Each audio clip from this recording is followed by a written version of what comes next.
Yo, what's going on, y'all? This is Marcus Rosa, aka Mazuma TV, back at y'all with another live. Man, I hope everybody's having a blessed, beautiful, positive, productive night. I hope y'all having a great weekend overall, man. I'm back at y'all with some more boxing and a little bit of MMA talk. You see what I'm saying? Shout out to everybody that's on their way into the building, or is at least in the building as of right now. We got some things that we currently need to discuss. We're going to talk about Jack Catterall versus Regis Prograis, my post-fight reaction to the whole situation, along with Topuria knocking out Max Holloway. You feel what I'm saying? We could talk about the Hazma, what's his name? Hazma Shimaev.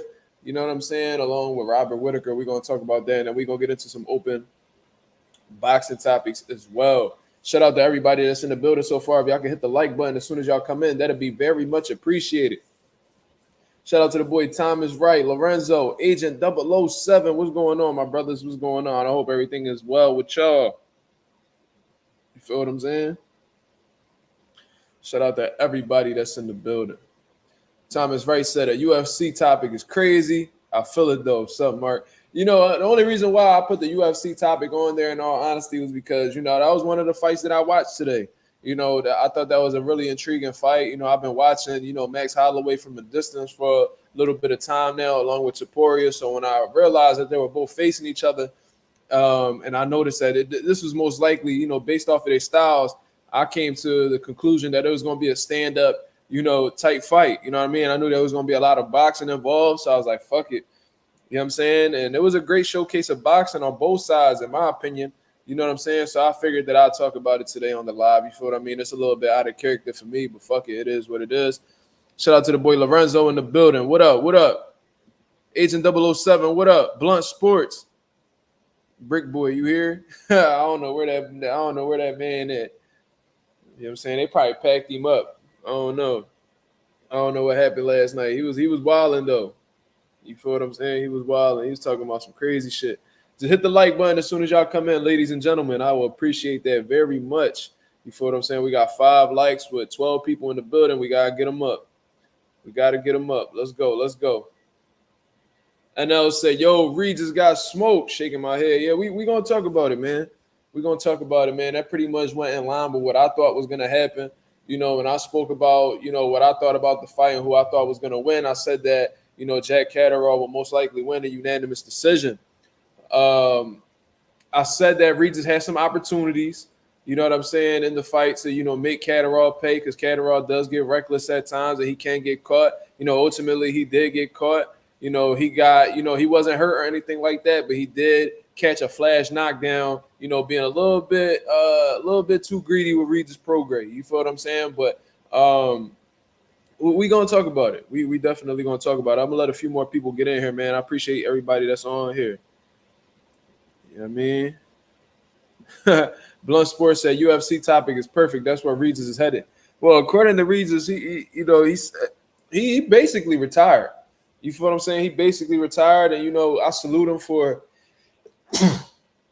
not being like these delusional fighters that's out here that continues to box knowing they ain't got it no more.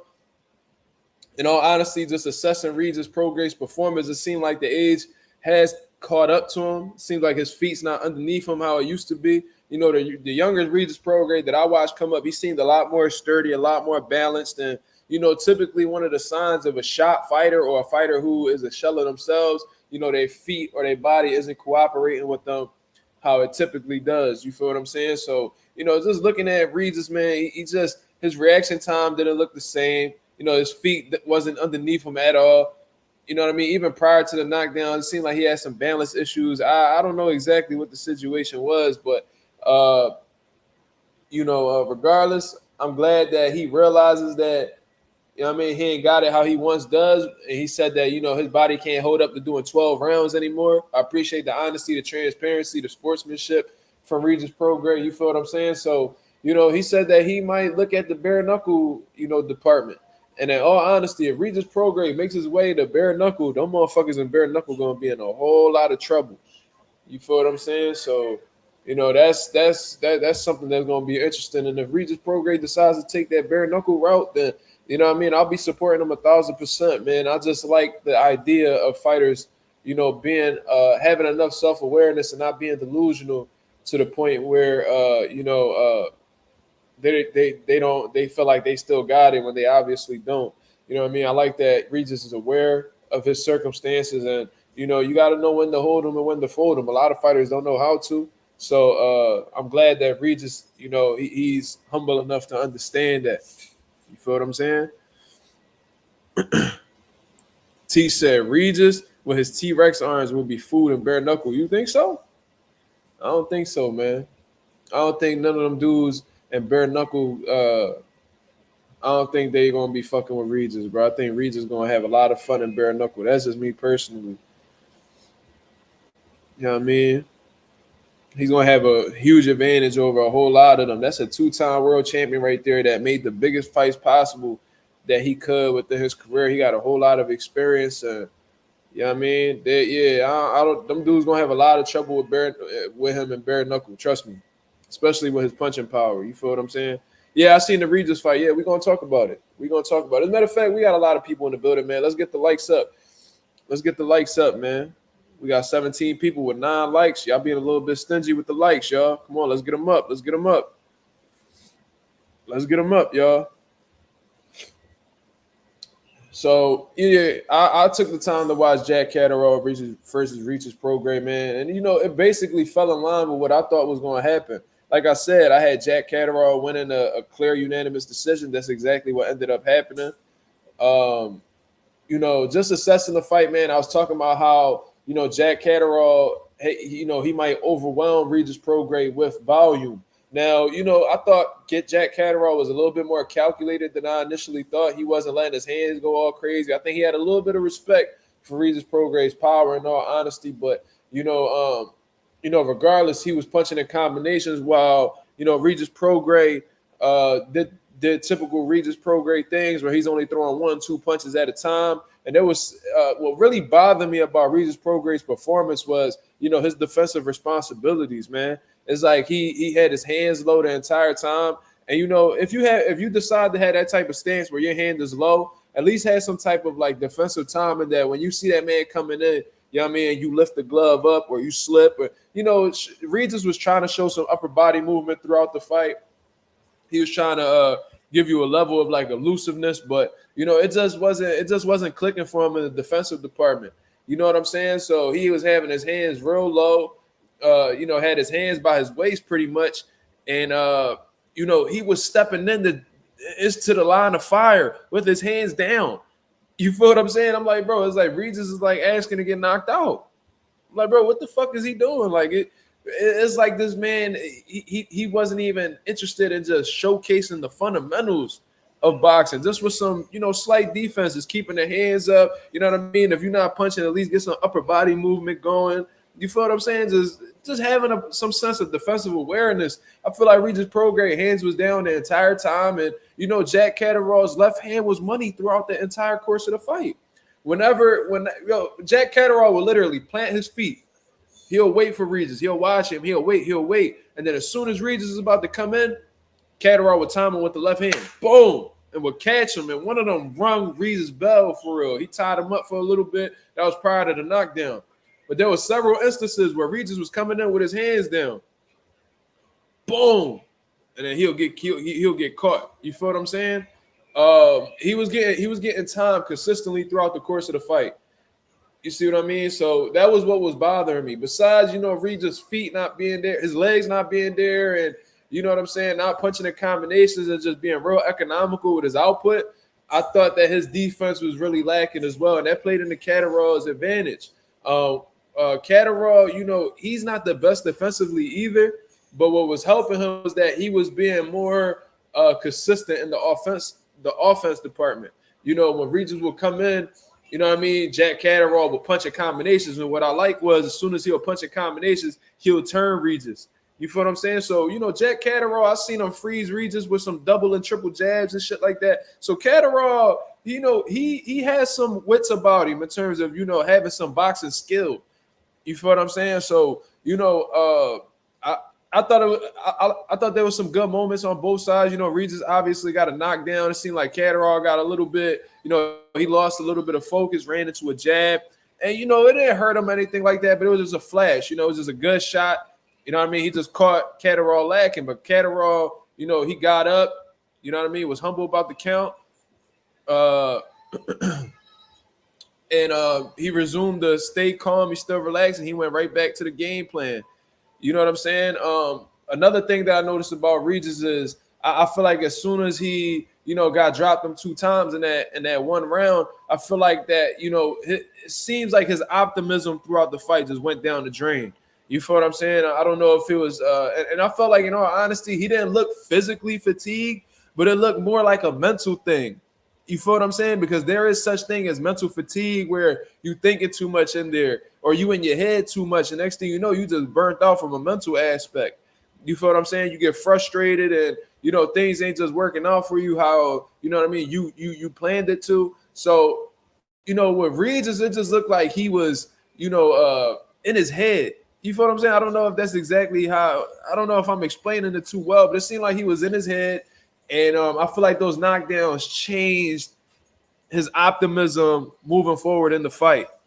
You feel what I mean? I feel like he lost focus, and then that's when he got to getting desperate, and that's when he had that embarrassing moment where, he's coming in all reckless, and he throws a fucking haymaker from a million miles away, and he falls over. You know what I'm saying? And he just sits there for a moment, gets back up, and, he even did some rabbit punches on Jack Catterall throughout the fight. I mean, at the end of the fight, at the end of the round, he was hitting Catterall behind the head. It was just, he just reeked desperation.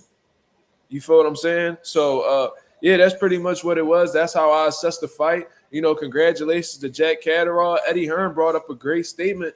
I mean, a great point. He said, yo, this might be the most underrated fighter in boxing right now. Within 11 months, he's beat Jorge Linares, Josh Taylor, and now Regis Prograis.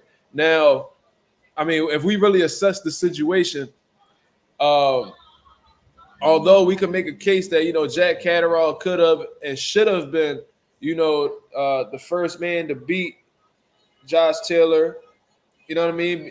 He could have been, should have been, undisputed champion at 140 pounds. Yeah, man. Those guys that he beat, like George Linares been washed for years.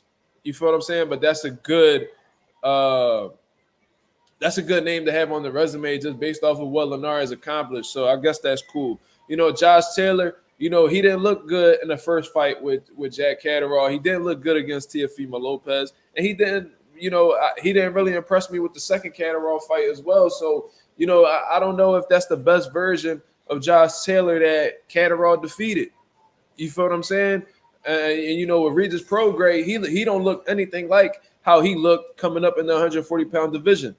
You feel what I'm saying? So I'm not trying to discredit the man at all. At the end of the day, each one of those guys that he's beaten within the last 11 months were former world champions. So I tip my hat off to him, man. He's doing what he has to do with what he has. And, I agree with Regis Prograis. I feel like based off of what, Catterall has been showing lately, I think he's very deserving of a world title opportunity. Now, where does this lead Jack Catterall? You feel what I'm saying? Considering that I'm assuming he's with Matchroom and Eddie Hearn and shit like that, man. Eddie Hearn got a pretty solid stable in terms of the 140-pound division. If Eddie Hearn is really looking to lock him in a world title fight, we could easily look in the winner of Leon Paro versus Richardson Hitchens. Regardless of who comes out victorious in that situation, for Catterall to be next, that'll be a good fight. Whether it's Leon Paro and Catterall, or Richardson Hitchens and Catterall, I would be a strong advocate for seeing both of those fights happen. He called out T.O. Haney and Paro on Twitter. Hey, man, Devin Haney has a relationship with Eddie Hearn. That fight could definitely happen. Teofimo Lopez, according to him, he's in litigations with Top Rank right now, so he might be on the shelf for a little bit. But there might be something. It might be something prestige. What may happen is Jack Catterall might become Teofimo Lopez's mandatory because, from what I understand, with him defeating, Regis Prograis, I think he became the WBO international champion. So, with those little small belts that he's getting, those is the type of belts that move you up in rankings, like in sanctioning bodies. I don't know how far it'll move him up. I don't know if that'll make him the number one guy. I don't know what the case may be, but it just makes him a stronger contender for Teofimo Lopez's world title. You feel what I'm saying? But Teofimo Lopez, if he's gonna be looking for anybody in his rankings, he's gonna look. He's gonna look for the number 15 guy, like Steve Claggett. You feel what I'm saying? I don't know. I don't know exactly how that's gonna unfold, but Teofimo Lopez versus Jack Catterall is a good fight as well. You know what I'm saying? I just want to see Catterall getting that opportunity because when I look back on Catterall and his previous fights, this man should have been undisputed. You feel what I'm saying? I thought he beat Josh Taylor. Clearly, that was one of the biggest robberies or most blatant robberies that I had seen in a good amount of time. And that's saying a lot considering motherfuckers get robbed every day in boxing. You feel what I mean? Or at least it feels like it's every day. So, I want to see, Catterall was able to get his revenge, with defeating Josh Taylor, but I want to see him get his full revenge in hopes of becoming a world champion. You feel what I'm saying? Lorenzo says Catterall versus Matias. Now, that's a hell of a fight. That was a fight that I had called for, as soon as Catterall came out victorious against Regis. However, I do agree with Eddie Hearn at the same time in terms of him deserving a world title shot. I think he does, man. I think he does. So, if no world title opportunity is there, for Catterall, in the moment or whatever the case may be, Subriel Matias would be a hell of a fight. I know that, he's, split from Eddie Hearn or whatever the case may be, but I'm sure, Eddie Hearn and Fresh Productions can come together. That's Subriel Matias' team, by the way. I'm sure they can come together and lock some shit in. You feel what I'm saying? El Gato versus Sandor Martin would be interesting. Is that what they call Catterall? They call him El Gato? Is that what they call him?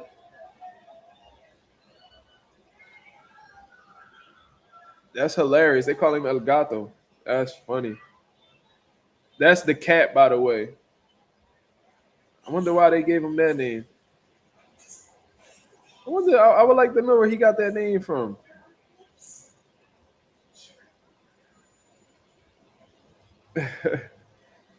That's okay. I didn't even know that was his name, but that's really interesting considering he's from the UK and he got a Spanish nickname. That's funny as hell. That's funny, man. I wonder where I would love to know. I would like to ask him that. Where did he get that El Gato nickname from? They probably already done asked him that, but that's interesting. Matias needs to redeem himself. Absolutely. Subriel, he's fighting soon, from what I understand. You know what I mean? So I think that his team is just going to string him up a couple wins real quick and then get him ranked in the sanctioning body and then work his way up to the top with some title eliminators, I guess. You know what I'm saying? Shout out to Shy Rider Westsider. He says, salute Mazuma TV. That Topuria Holloway scrap was nice. That Volt rematch about to be electric. All right, we could talk about, a little bit of UFC real quick, some MMA shit real quick. The only reason why I'm talking about it because, I recognize Topuria and Max Holloway as pretty decent boxers in MMA. You feel what I'm saying? I like how the way, Holloway boxes. I like Topuria's style as well. You know what I mean? They both have a little bit of a boxing ability in them. So when I heard that they were fighting each other, I knew that was going to be a great stand-up, a great scrap. So I was definitely tuned in. He said the Max Bull was here. Yeah, he's come on here before. I even told him to come on my channel one time, but I don't know exactly what happened with that. You know what I'm saying? That was definitely a good fight. So let's talk about the Holloway and Topuria fight, man. Shout out to my boy Slime. You know what I mean? I don't know if he's in the building right now or he listening or whatever the case may be, but he came out with the perfect prediction. You know what I'm saying? He said that Topuria was going to stop Max Holloway in 3 rounds. And I believe that's what happened. You feel what I'm saying? But, just honestly assessing the fight, I'm not – you said talk about Hamza first. Well, Hamza, there ain't nothing really much to talk about. Man, like him and Whitaker, they started rumbling. He went for a takedown, took Whitaker down. He was able to, get, in position to hit, squeeze this man's fucking jaw and completely break it. And, a lot of people was confused as to why, Robert Whitaker tapped so fast, but, come to find out his jaw was broken. You know what I'm saying? And his jaw, they said there was this doctor that said that most likely he had 2 fractures within his jaw, and like his teeth was completely pushed back. So they said that they was gonna have to do a surgery where they're gonna have to put some screws and plates in his jaw and then realign the bones, and so that's gonna be a very tragic. I don't know if that's gonna be the end of Robert Whitaker, but that's gonna be a tough thing to come back from, man. I know that the recovery process off of that surgery is gonna be brutal. You feel what I'm saying? But the fact that somebody could, gather up that much strength to squeeze somebody's face and break their jaw, bro, like that's some superhero shit. You know what I'm saying? But according to one of my homies, shout out to my boy Pierre MMA, he got a real, popular Instagram page, and I'm training him for a fight later on this year. He says that, with the proper technique and a certain amount of strength, that shit is very possible. You know what I'm saying? He said, Mark, do the Hamza impression. What you mean? Well, he be like, I smash. He be like a smash. He be talking that crazy shit. But yeah, man, he got Robert Whitaker up out of there in 1 round. And there was people that actually thought, Robert Whitaker was gonna do some damage, even beat Hamza. So he made the boy look like easy work. So now Hamza is in a position where, he applying a lot of pressure in his division to make some shit happen. So somebody gonna have to step up to the plate and fight him, bro. And it's most likely gonna have to be a top 3 guy in his division, in all honesty. You feel what I'm saying? Because that was a statement in itself. Hamza versus Pierre at 205 is the best fight. Shit. Wait, what Hamza at? He at like 170 right now, right? No, he's at 85. No, I want to see him fight what's that dude name? Drew Plessis or some shit like that. I want to see him fight the champion. Yeah, he at 185. Ain't that I don't know if I'm saying the dude name right, man. Duplessis. I want to see that, man. I think that's how you say it. Drake is Drake. I don't know how to say his fucking name. My apologies. You know what I'm saying? But I want to see him fight the champion, bro. I think that'd be lit. I mean, he can go up, but why would he go up when he could, get the world title in the division that he's currently in? I'm not going to move up, especially, I know Hamza be having some health issues and shit like that, but I want to see him fight the champion in his division before he move up.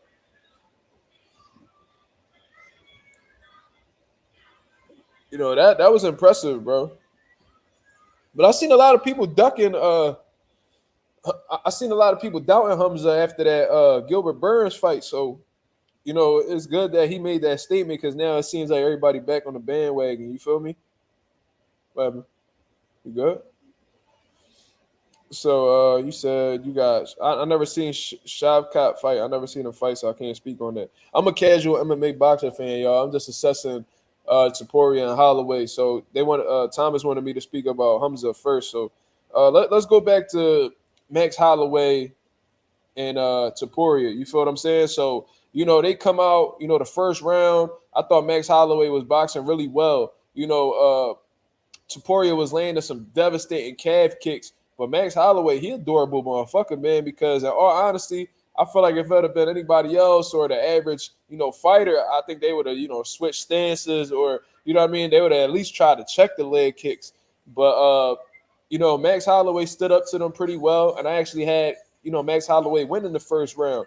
Now, the second round comes around, and now they're exchanging a little bit more. They're a little bit more comfortable, and I seen Max landing some good shots on Topuria. I seen some shots that Max Holloway landed that seemed to have gotten Topuria's attention, but Topuria didn't get frustrated. You know what I mean? He wasn't flustered. He still composed, and he was just staying patient.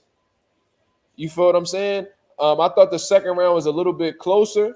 There were some people that gave Topuria the second round because he started to he was starting to pick it up. You feel what I'm saying? But those people that I seen actually get a second round to Max too. It was a close round. I couldn't really call it in all honesty. Now going into the third round, ain't nothing really much to say about the third round, but a good right hand landed. I believe it was a right hand that landed on Max Holloway. You know, his body language ain't seemed to hold up too well. You know, Max Holloway doesn't seem like the dude who, you know, is too big on, you know, fighting going backwards, but he got hit with a good shot. He went on the back foot. I guess the body language exposed itself. And Topuria, he went for the kill, man. And he got Max Holloway down, you know, struck him while he was down there, and then they stopped the fight. So, you know, Max Holloway, I believe I think that was the first time he's ever gotten stopped from what I understand, which is why you know, a lot of people are impressed with Topuria's performance.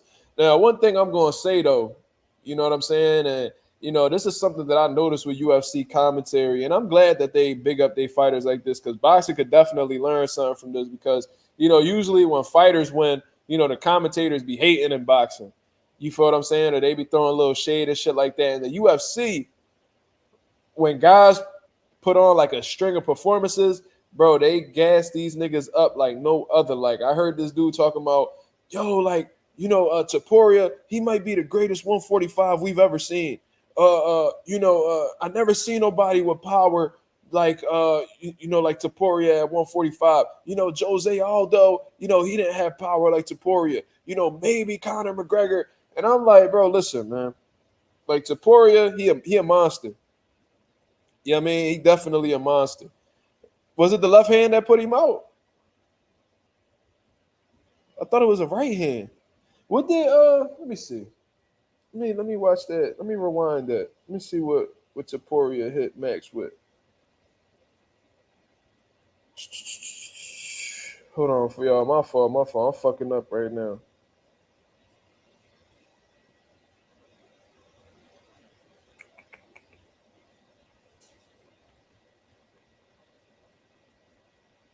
Having trouble seeing it right now.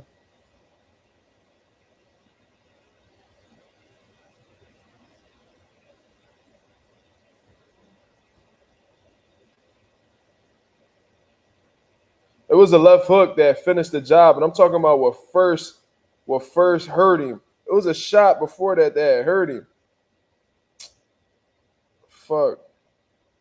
That left hook definitely, and he had a lot of Topuria got a shit ton of power. I ain't gonna lie to you. That fucking hook had some steam on it. But there was a shot prior to that the right stung him. Okay, the right stung him. Okay. But they be talking like Topuria can't be faded. I'm like, bro, I don't know if it was just me or whatever the case is. 'Cause I didn't really have, I wasn't really rooting for anybody in particular. I just wanted to see a good fight. You know what I'm saying? Uh, yeah, it was a straight right that stunned him. Yeah, that's what I was referring to. I wasn't talking about like the finishing punch. I remember the left hook cleaning him up, but I'm talking about what put Max on the back foot that ultimately revealed that he was hurt. You see what I'm saying? Um, but regardless, they was talking about how like Topuria, he might be the best 145 I've ever seen, and I'm like, listen, man, Topuria a beast. You know what I'm saying? Don't get it wrong. He a beast. But Max showed a little bit about Topuria, bro. Like Topuria, he get in there with a motherfucker. How can I say this? Because Max got a lot of dog in him. So, I think regardless of how many times he'll fight Topuria always gonna end up catching him because Max take a lot of chances. But if he's in there with a motherfucker who could box and ain't really willing to engage with him, Topuria might be in trouble, bro. I think he could be outboxed. Now, that might be difficult to, actually come to reality because not many people in the UFC could really box at a high level. But, based off of what I've seen with Topuria, if you don't engage with him and you just keep it boxing, because I seen Max keeping him at a distance and, keeping him at the end of his punches, and Topuria was having a hard time finding his range. You know what I'm saying? So, it's easier said than done. It's the UFC. This ain't, if it was boxing, then, you know what I'm saying? Then, Topuria would get outboxed 9 times out of 10. But considering that, the UFC doesn't have many elite level boxers, You know what I'm saying? You might be, you know, it might not actually happen. But I'm talking from a stand-up standpoint. Shy Rider talking about to beat Topuria, you got to wrestle him. I mean, that's one avenue, but I'm talking about he could be outboxed too. Trust me, he could be outboxed. Dustin a good boxer. Well, Dustin in a whole different weight class, right? And Topuria is really small too. Like, am I tripping? Like, how tall is Topuria? Like 5'6"? He looked a lot. I know Max Holloway is tall, so maybe I mean, he not that small, but wait, what? Wait, no, they not. No, Dustin's not at 145 anymore. Dustin ain't been at. Nah, Dustin at 55, I think. He ain't been at Dustin ain't been at 145 for a long time. Yeah, they not the same weight class.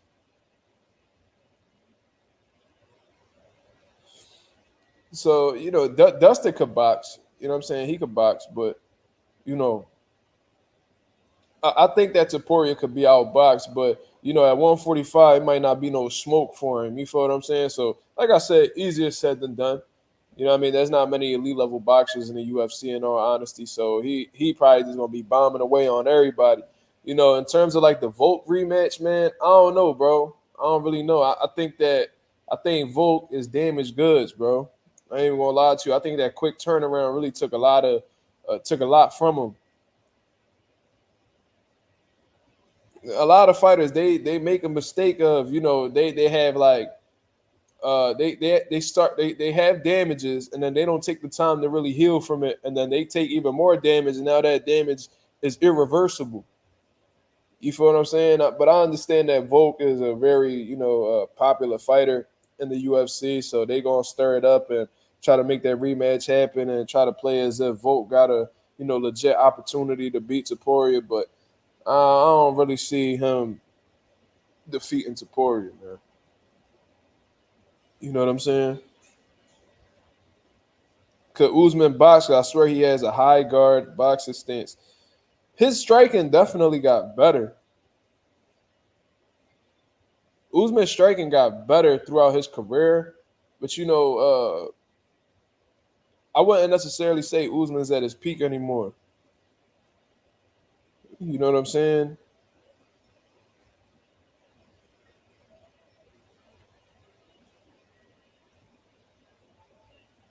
JA says Holloway fought Dustin before. You should have set ass up there. You know what I'm saying? Probably don't got no business being at 45 anymore. But he said that he trained well. He felt great. So, I highly doubt a weight cut. It was a weight cut situation. You know what I mean? He just got hit with some fucking smoke. That's all. So yeah, that's my little UFC spiel. You know what I'm saying? I ain't gonna say too much. You know what I mean? I ain't trying to. I'm a very, very casual MMA fan. You feel what I'm saying? So I can't really give y'all too much insight. I don't really know the ins and outs of the octagon and shit like that. Islam fight at 155, I believe. Yeah, fight at 55. Yeah, because 170 is who at 170? That's who the fuck champion at 170 right now, y'all? That's damn, I'm slipping. Who champion at 170 right now, y'all? I'll be getting 85 or 70 confused. Bilal. Yep. Bilal. Yep.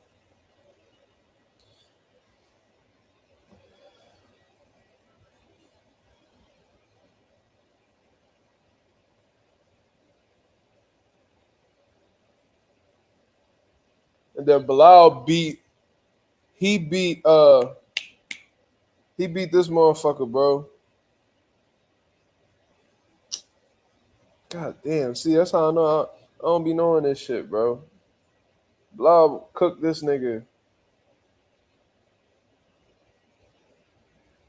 Leon Edwards. Yep. My fault. Leon Edwards the one that slumped Usman. Yep. Yeah, I appreciate that. I don't be knowing the names like that, man. I'll just be watching. I'll be watching sometimes. You feel me? Especially with the MMA fighter I'm working with now. He got me a little bit up to date with what's going on and shit. But anyways, yeah, that's my UFC talk for the day. You know what I'm saying? We talked about Catterall. We talked about Hamza Chimaev. We talked about Topuria knocking out Holloway. Yo, they real big on this shit. What's his name? Shavkat? They real big on him. Let me see exactly who this motherfucker is. That the nigga who got the one eye? Or is that somebody else? No, that's not him. Never mind. Who the fuck is that one dude named that he got the one eye and shit? Kazakh. Okay. Ooh. He from Uzbekistan. Shavkat is the dark horse. He's better than Hamza. What?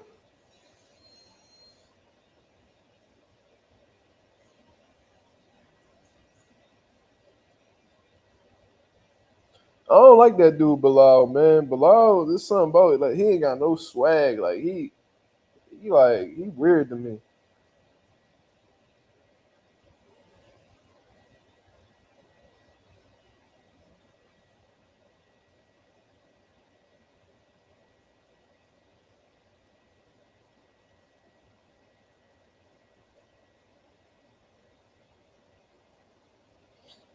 What was that dude? What's the name of that dude that got the one eye?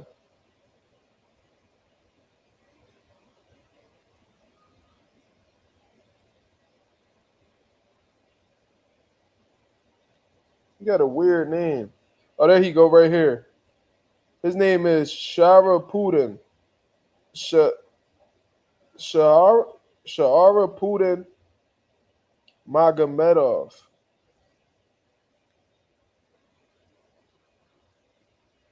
Yeah, yeah, he got one eye, bro. He blind in one eye, I think. He got like a cloud over one of his eyes. Yeah, he like a redhead. You see, like this one eye is like cloudy. Like he blind in one eye. And I don't know if it's true, but I think they said that he only allowed to fight in like Saudi Arabia and shit because they won't allow him to fight in the US. Some shit like that.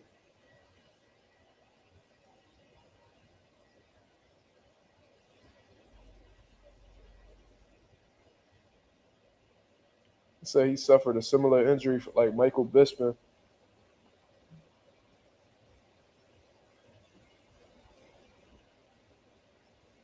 Yeah, they say he can't fight in the USA. That he can only train over here. Share a bullet. Okay.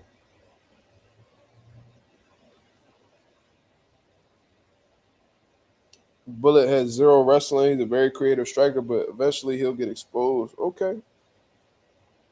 Yeah, I don't know too much. I never even seen him fight. I just like seeing him, and I'm like, yeah, he a weird looking motherfucker, bro. Who's my favorite UFC fighter? John Jones, my nigga, bro. I don't know. Coming up, I used to rock. My favorite UFC fighters of all time. What? Um, Favorite UFC fighter. I'm gonna go. I got more than one. I fucked with Prime. I used to rock with Prime Rampage, Anderson Silva when he was at his peak. Uh, like active UFC guys.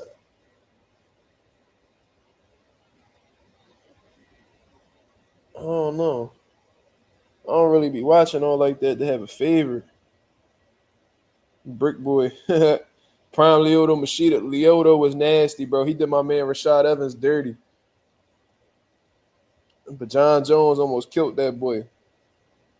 My favorite is Bilal. Yeah, all right. Mighty Mouse was nasty, bro. He was so underappreciated. He one of the greatest ever, for real, bro. I just think because he was a smaller weight class, they couldn't really do much with him. I think Dana did a poor job promoting that dude, man. He could have made Mighty Mouse a star. Shit. Rampage was my nigga though, man. He was a dog.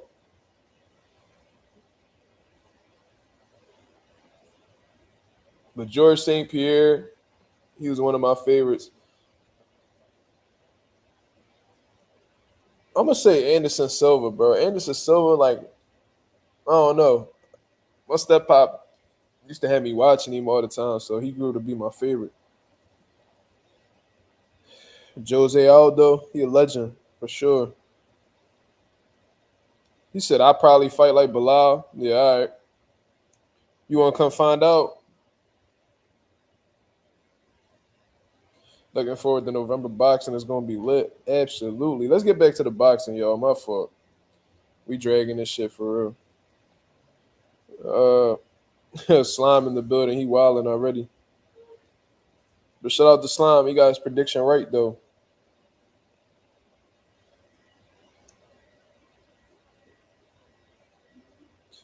Sheesh.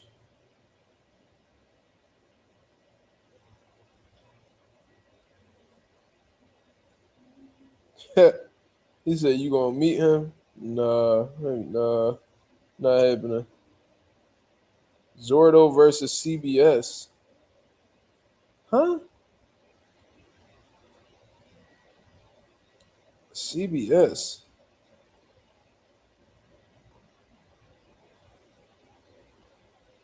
Keyshawn versus Lamos will be interesting. Absolutely, absolutely. Because you know Lamos ain't even about to try to play with. Because CBS, I'm thinking of Cool Boy Steph.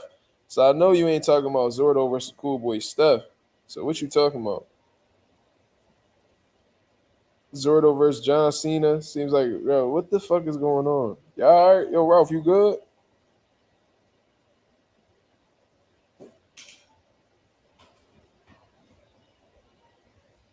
What does CBS stand for? Is that who is that? Abdullah's fighting too, man. Shout out to Abdullah for that activity, bro. I love it. I love young, hungry fighters on the come up, just trying to keep their hands sharp. But Chris Billum Smith, yeah. Just say that, bro. I'm thinking Cool Boy Smith. Cool Boy Steph. I'm thinking of Scooter. Shit, can't do that. Did you see Campbell Hatton lose? Yeah, I seen it, but you know I respect Campbell, bro, because you could tell you could tell he don't want to be in his dad's shadow and he want to make his own lane and shit like that. You know what I'm saying? So it sucked to see him come up short. I was actually I'm one of very few people who was rooting for Campbell. You know what I'm saying? You could tell he want to he want to make his own name and shit like that. But Lamos, he said Campbell had trash. I knew he would lose again. He lost the rematch. Hey man, I was rooting for the kid, man. Just like Shane Mosley Jr. You could tell like he really fuck with boxing and he want to be his own man and shit like that. But hey man, some people got it, some people don't, man. Usually the sons of legends they don't turn out to be anything like their father. You feel me? Like Chavez senior and junior. Shane Mosley Jr. All right, but he ain't nothing like his dad. Uh, it's a lot of them. Costa Zoo and Tim Zoo. We looking at it right now. I don't know if Tim anything like Costa.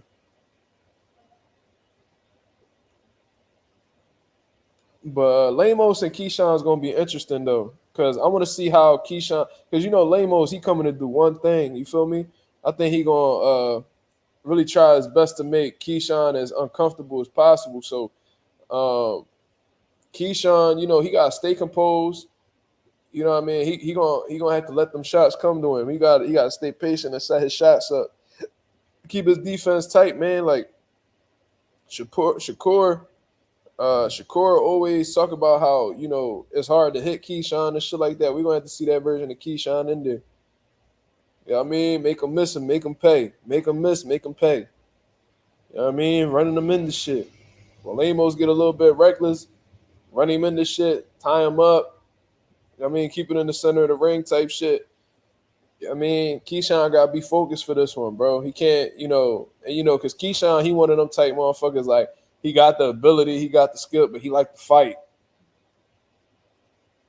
You know what I'm saying? So, hopefully he don't get in no situation where, Lamos hit him with a good shot and then, the whole time he forgetting about his defense and he looking to just get that shot back. I want to see a nice, smooth, calculated, focused fight from Keyshawn. You know what I'm saying? Because Keyshawn only a fight or two away from a world title shot. You feel what I'm saying? So you can't fuck this money up, dog. Like that bag there, nigga, the life-changing moment is right in front of you, dog. You just gotta get past a couple more obstacles and you there. Like the shit right in front of you.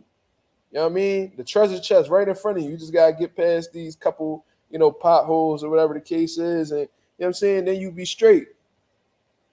Then your time will then that's when the light shine the brightest. You know what I'm saying? So Keyshawn got to really use that as motivation, and this is a hometown fight as well. Hopefully he not feeding in too much to his peoples and worry about getting motherfuckers tickets and all that. Hopefully he blocking everything out and solely focusing on his game plan with Gustavo Lemos. You feel me? Shit, Key gonna drown him. Shit, we'll see.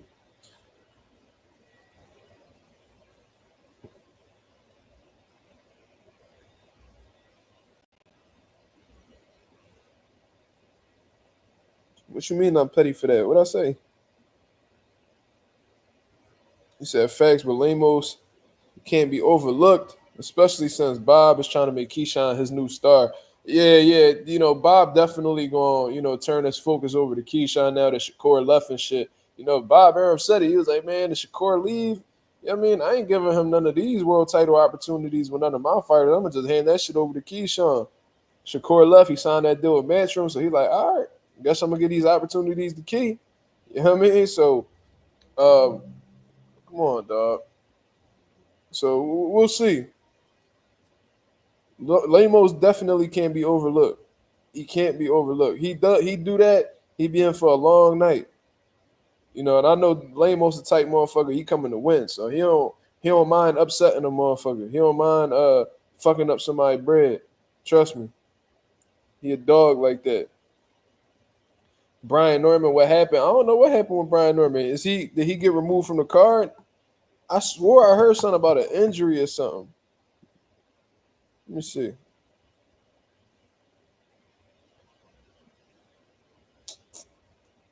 Yeah, he sustained a left hand injury. So according to SI Sports Illustrated, I believe. Is that what SI is? Well, whatever. He said he sustained a left hand injury and will no longer fight on the November 8th card at the Scope Center in Norfolk, Virginia. His title defense against Derek Cuevas has been postponed to early 2025. Ain't that about a bitch? Ain't that about a bitch? You injure your left hand and you ain't fighting until 2025. So you had career, life-changing money in front of you with Ryan Ennis. Your team, your manager, y'all fuck up that bag. Y'all go to fight on a contender's undercard when you are a legitimate world champion. To only be injured at the end and not fight till 2025, ain't that about a bitch? Ain't that about a bitch? Shaking my head. Shaking my head.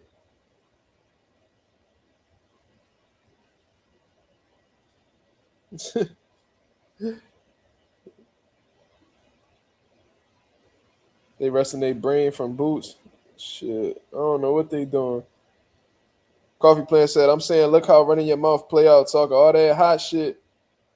Turned down 1.6 now. His next fight, he might pocket 50K. Hey, man. It like even I know this is old, this shit dragged out, whatever the case is, but they was like, since since we getting paid more, they're gonna take taxes out, bro. They taking taxes out regardless, bro. We want to walk away with at least $1 million. Shit, crazy. So they take taxes out. You probably walk away with 800, 900,000. They take taxes out of $200,000. You walking away with 90, 100, 110 if you lucky. Which one would you rather walk away with? 800K or 90 to 110K? We know what the obvious answer is. Niggas just pussy. Taxes and paying everybody on your team. I did the math, bro. He walking away with at least, if he get paid 1.6, he probably gonna leave. He probably gonna pocket at least half of it. Yeah, Karma, like what he talking about? We all have to pay taxes, goofy. Exactly. He making it seem like if they get less, if they get paid a little less, then they just able to evade taxes. That's not how that shit work. You gonna have to pay. Whether you getting paid 100 million or 100,000, you gonna have to pay that. You gonna have to pay Uncle Sam, cuz can't avoid that shit. I mean, you can avoid it, but that could lead to losing your freedom. You feel what I'm saying? So it is what it is. 93 Octane with a great point. He says that's why openly negotiating online never ends well. Same thing with Gary Russell and Devin. Well, Gary Russell and Devin was definitely negotiating online and shit. And I knew that fight wasn't gonna happen any fucking way. But regardless, they was negotiating privately. You know what I'm saying? It was just Brian Norman's dad that was bringing it out to the light. I ain't see nobody openly bring up like their discussions or their negotiation conversations until Brian Norman Sr. came out here. But I think he did that strategically to find his way out of the fight. I think he brought all of that shit up publicly to try to deter them from wanting to fight them. You know what I'm saying? It was a lot of crafty shit that was going on over there, bro. It was a lot of pussy tactics for sure.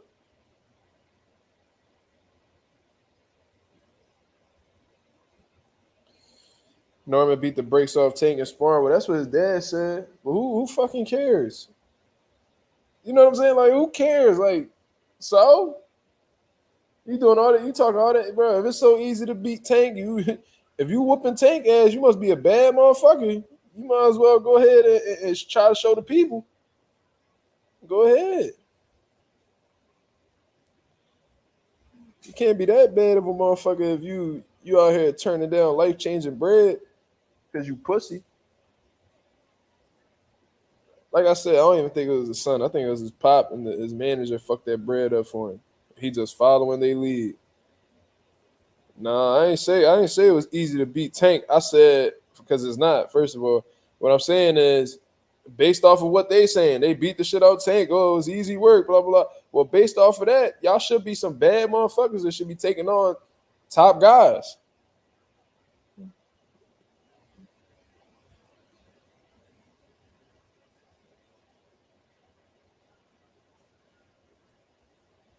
Yeah, don't nobody care about that shit, bro. Brian Norman, the whole well, if that was the case, all right, nigga, you 2 weight classes bigger than the nigga anyway. That's what you supposed to do, right? If y'all believe y'all elite niggas and Tank an elite nigga, you know what I'm saying? You a couple weight classes bigger than him. Don't you have the advantage? Like, I don't know, bro. Whatever. Who gives a fuck? They pussy, so all that shit.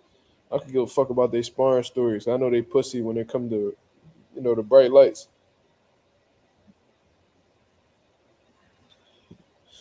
Boots card gonna be dope other than the main event. All right, let's bring up the card in its entirety. I'm glad you brought it up, Anonymous. Let's pull that up. Box rec. You good? What you doing? Huh? Hey, what the hell going on with your games and shit? All right, let's All right, so let's bring up this event. I'm gonna share the screen for the people to see. You feel what I'm saying? Is Ishmael on the card? If you're talking about, Boots fighter, I'm sure he is. Let's bring it up. So obviously, Jerron Ennis versus Karen Chuhadzian. I believe that's how you say his name. I'm not sure. Ben Rodriguez, Jesse Rodriguez versus Pedro Guerva. That dude got a lot of fights. 47 fights. It's a lot. Raymond Ford versus Orlando Gonzalez. Khalil Cole versus Manuel Gulagos. Where I seen this name at? Where I seen this dude? Oh, okay. Yeah. Yeah, he just that's the dude who got stopped by Diego Pacheco. I knew I wasn't tripping. I knew I heard that name before. Oh, all right. I met Khalil Cole, by the way. Cool dude. Ernesto Mercado. Hold on. Oh, okay, that's Tito. Tito Mercado. Amo Williams. Yeah. This is definitely lit. And we got the pro debut of Zaquin Moses. You know what I mean? That's Shakur Stevens' little cousin. Most notably known for beating Carmel in the amateurs, in the nationals. You feel what I'm saying? Yeah. This is definitely a dope card. Karma Serene, she said, having the wrong manager could fuck up your destiny. I had a friend who had a deal on the table with Atlantic. His manager turned it down, and now he works at Wendy's. God damn. You heard that shit? So I'm assuming that your friend was like a artist. He said that that one of her friends had a deal on the table to sign with Atlantic Records. His manager fucked up the deal, and now the nigga work at Wendy's. Oh my god. Yeah, but yeah. Definitely. Managers could really fuck up a good situation. That's why you gotta make sure you got a good one. Because anybody could be a manager nowadays, you feel me? So, you know, that's fucking crazy. I feel bad for that man. But I hope your homie finds another opportunity some way, somehow. I hope he don't let that situation, deter him from, continuing to pursue his dreams. You feel me? That's some crazy shit. Well, he or she. Have I met Ishmael? Yeah, bro. Yeah, you talking about Ismail Muhammad, right? That's who you referring to? Yeah, he be with Boots all the time. Last time I went to Bosie's for sparring, Ish be with Boots. They like best friends, bro. So yeah, I seen him a few times, and I went to his restaurant to eat. He got a pretty good restaurant. I think it's called Essie's. You know what I'm saying? They got fire ass chicken cheesesteak egg rolls. What you know about that? Chicken cheesesteak egg rolls with the motherfucking sweet chili sauce and the seasoned French fries. You know what I'm saying? That shit fire over there. It was Boots, the fighter Boots. He got a best friend. I don't know if that's his best friend, but they real good friends. His name Ish. He a chef. That's literally his boxing name too, the chef. He owned a restaurant, like it's really like a corner store type joint, but it's like a restaurant. I don't think you could dine in or anything. I think it's only takeout. But they got like the chick. He be making like chicken cheesesteak egg rolls and shit. They fire. That shit was definitely good. Shout out to the boy Aaron Farlow. What's going on, my brother? I hope I said your name right. But that's definitely a lit undercard. I ain't gonna lie to you. I want to see how Zon Quinn does because Shakur Stevenson talked about how he didn't have much amateur experience. That he essentially like just cut the line for real. That's exactly what he said. Honestly, on Greg Hankins' channel, he said how Zach Quinn pretty much cut the line. And Zach Quinn came at me crazy on Instagram and shit like that. But it is what it is. I said what the fuck I had to say. But regardless, Zach Quinn, he making his pro debut. I wish him nothing but the best. I wonder what weight class this is going to be. Well, it says it right there, super feather. So that's 130. You said I didn't know Philly Philly dudes could cook. Well, I ain't one of them. I can't cook, but Philly got some good eats for sure. We got good soul food. We got a little bit of everything. The Asian food over here be good. Halal. We got some good shit. Yeah, Shakur said he the one, and Shakur a talented motherfucker. So in that case, it'd be like real recognized real, like game recognized game type shit. So if Shakur putting his stamp on his little cousin, then young boy must be the truth. You feel what I'm saying? Have I talked to him before? Nah, I never. Nah, no. As a matter of fact, I did talk to Ish because I remember one time we had a fight at the arena. Boots. That's when Boots signed my boxing glove with Jared Anderson, and Ish was there too. And we was all sitting down just watching the fights in the locker room because our locker room was on the second floor, and then the arena fights was downstairs, and they was live streaming. Yeah, he's sleeping good than a motherfucker. Check this shit out, y'all. Check this shit out. Look how this cat sleep. This nigga sleep like look, got his nuts out and everything. Yeah, look at that nigga. You can't even see that nigga head. Just see his fat ass body. That shit crazy. Anyways,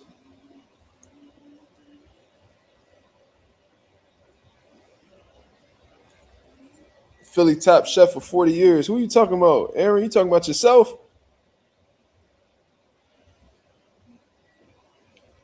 Yeah, this nigga Simba sleep like he worked two, like he got three jobs. Yeah. Big boy Simba, that's a fact.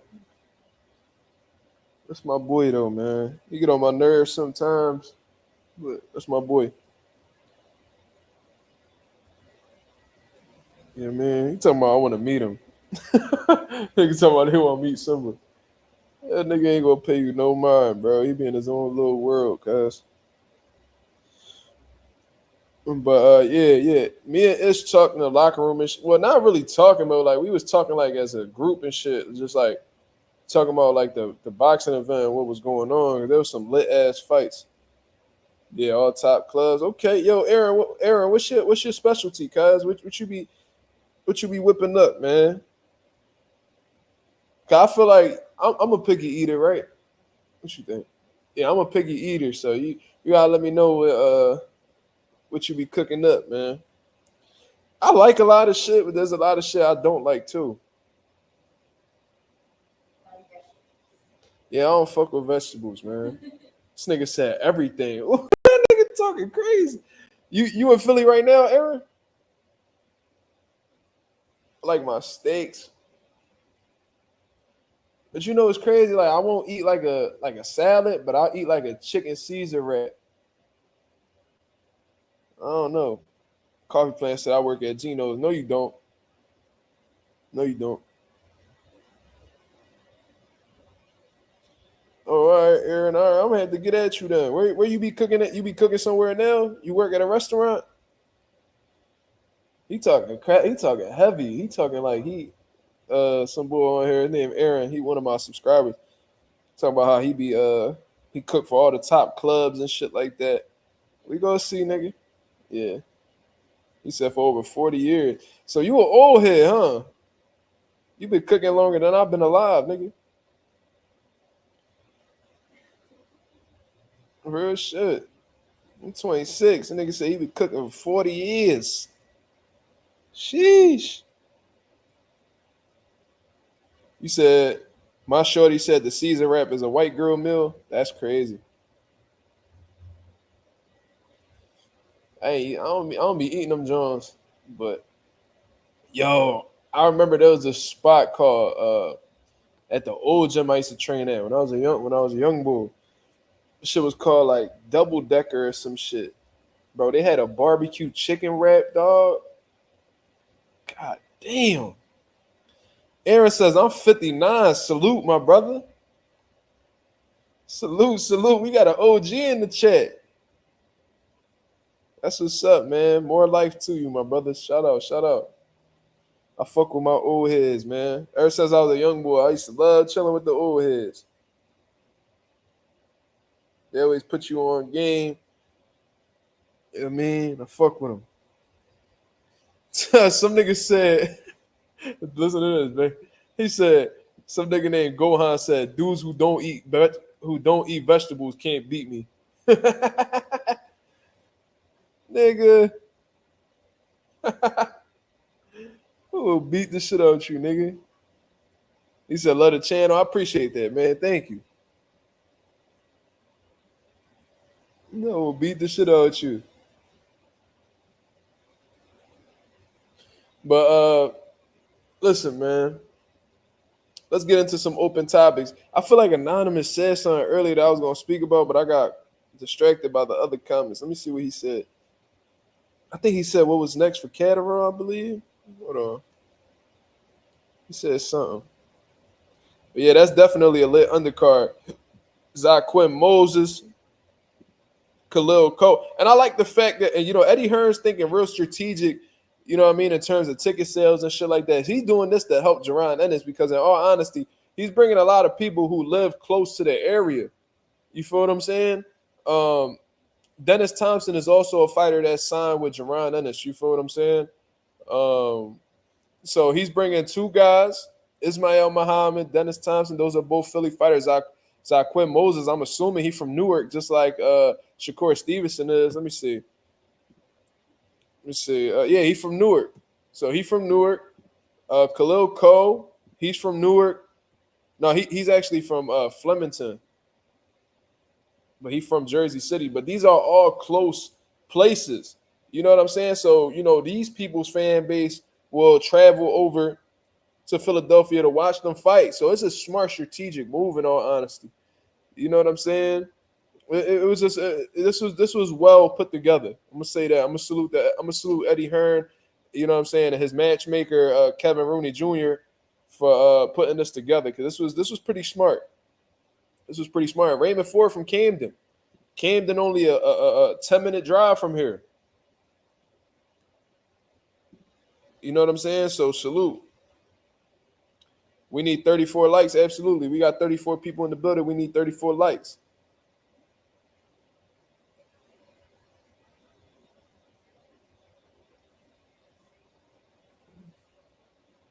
Regis and Hitch is talking crazy to Keyshawn. For what? Who Greg Hackett's son signed to? I don't know if you're referring to Jalil Hackett, but that's not Greg Hackett's son. They're actually not related. But Jalil Hackett is signed with Matchroom. I was surprised Jalil wasn't on this card. I wonder why he wasn't. Jalil Hackett would have been a good addition to this card. Jalil said how Boots pretty much got him on that last joint with Pete Dobson. So, Jalil Hackett would have been a good addition. Unless Jalil already got something lined up or he just chilling for the rest of the year. I'd have liked to have seen Jalil. He's on a December card. All right, let me check. Let me see exactly what's going on with Jalil. Jalil Hackett. So he actually is. He's fighting December 7th. Oh, yeah, he's on that Hitchens and on Leon Paro card. Okay, never mind. That works out then. That works out beautiful. Damn, it's a slept-on fight right here, bro. Henry LeBron versus Christopher Diaz. Oh, yeah, that's gonna be fucking litty, bro. Oh, yeah, Henry LeBron slept on, bro. That's gonna be for the IBF Latino. Woo-wee. That's gonna be a good job. Yeah, Matchroom putting on some shit. He said he would beat Hitchens any day. Hey, man. Listen.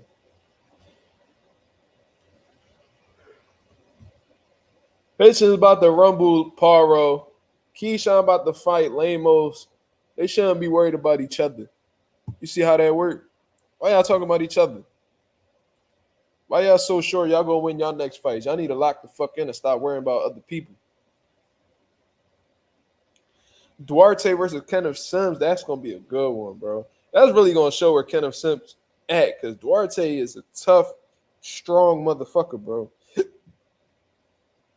So if Kenneth Sims gets past Duarte, and if he like looks sensational against him, it's like, all right, like Kenneth Sims ain't fucking playing.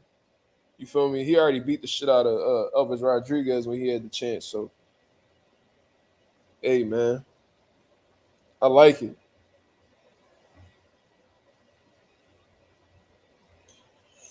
I ain't surprised. These two been beefing for a while. Keyshawn don't like nobody but Shakur and his brothers. Shit, he certainly sounded like he liked Ryan Garcia when they was on live the other day. You funny, bro. Yo, you so funny. Dicky and ass nigga. And this is after Ryan said all that racist shit about black people. Yo, man, this nigga funny, man. Yo, Ryan, you a funny. After he said the N word, you a funny nigga, Ryan. You a funny nigga. Fucking goofy.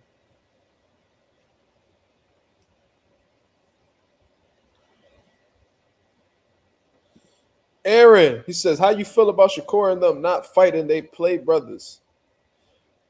What you mean? Are you referring to Shakur and Keyshawn?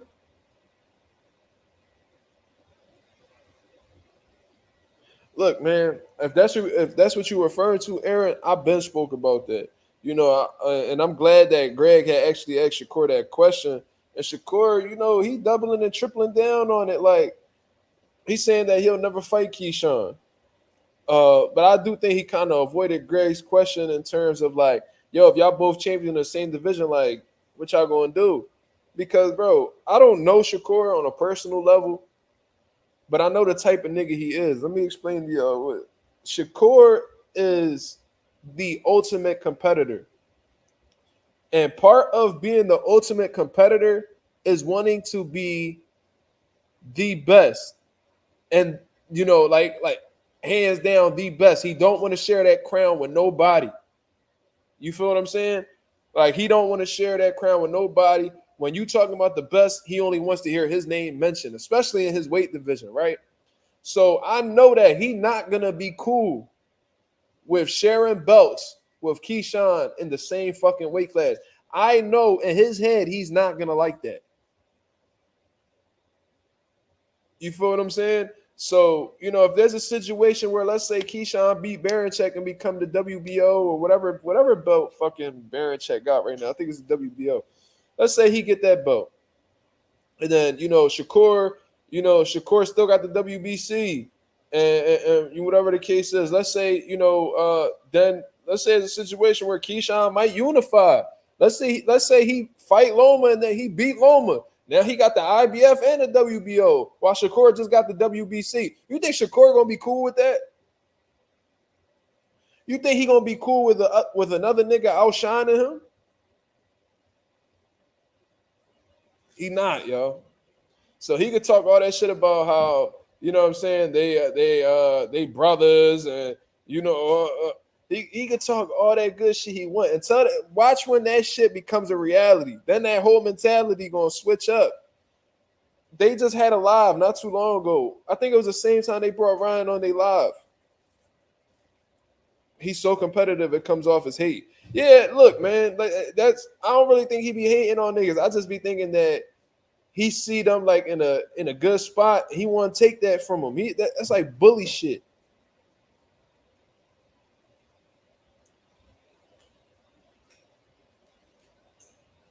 You feel what I'm saying? Like I know the type of nigga Shakur is. He not gonna be cool with that. And they was on live the other day, and Keyshawn was like, "Yo, bro, it'll be so weird fighting you.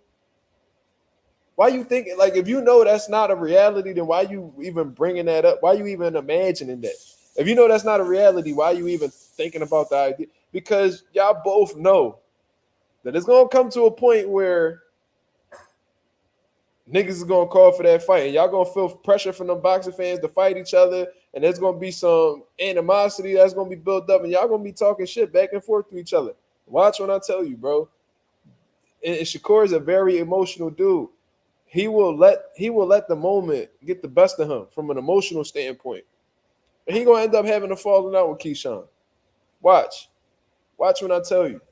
And that's another thing too. Like I know Shakur wasn't as cool with Jamel Herring, as well as tight as he was with Keyshawn Davis, it seemed like him and Keyshawn like brothers. You know what I mean? Like there's a difference between being a friend of somebody's and them being your brothers. It's two totally different type dynamics. But you know, he switched up on Jamel. You know what I'm saying? He saw Jamel was champion at 130 when he moved up, and he was like, "Yo, like I know we friends, but I mean, you in my way." He'll do the same shit to Keyshawn. Watch when I tell you. Watch when I tell you. Shakur Anonymous said Shakur already went through that when Dev got Loma fight from Bob before him. Yeah, he felt the way about that, and he was in the ring after that. What fight was it? I think it was after the Loma fight. He was in the ring calling out Dev. Shakur pride in his competitive nature will not allow him to be cool with another nigga shining as bright as him in his weight class. Trust me. Now, Keyshawn move up to 40, because he like Keyshawn a pretty solid dude for 35. And you know what I mean? I think that he'll acclimate I think he bigger than Shakur from what I see. You know what I'm saying? So I think that he'll acclimate the 140 easier than Shakur, but then it's gonna get to the point where Shakur gonna move up. You feel me? So it's gonna be interesting, bro.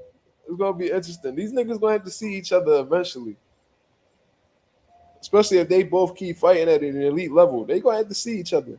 Trust me. Give me something to drink real quick.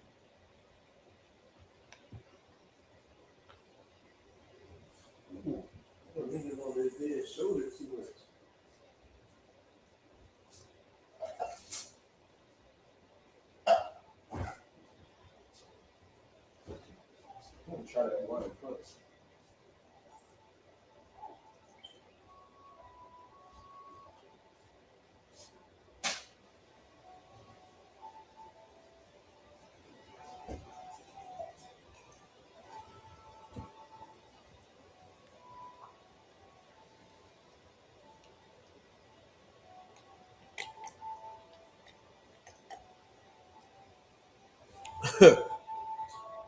Nigga said stop.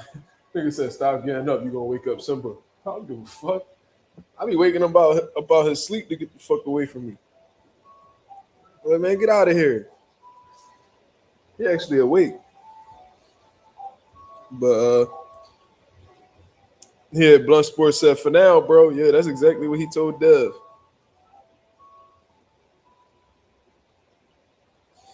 Bro said Shakur gonna be at 35 for a while. He making the weight easily.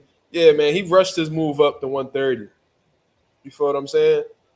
I think he missed weight purposely when he went up against Conceição. I don't give a fuck what nobody say. Y'all can say I'm a conspiracy theorist, whatever the case is. I think Shakur was a little impatient because at 130 he was a unified champion, but there wasn't no real big opportunities or fights up there. Meanwhile, he looking at the weight class above, and he's seeing that, you know what I mean, there's all this smoke up there. You feel what I'm saying? So he like, man, fuck it. You know what I mean? I'm gonna not make this weight. I'm gonna use that as a reason to move up to 35, and you know what I mean? I'm gonna make a name up there. So he go up to 35. You know what I'm saying? He grabbed that WBC title. And you know, he was under the impression that he's gonna get some big fights popping at 35. Turns out that's not even what happened. So now I know low key he like, man, I should have stood my ass at 30. You know what I'm saying? Because he's been having trouble like really acclimating to the weight class. You know, I told you guys a few lives ago that, you know, fight week, this nigga was eating steak. What you say?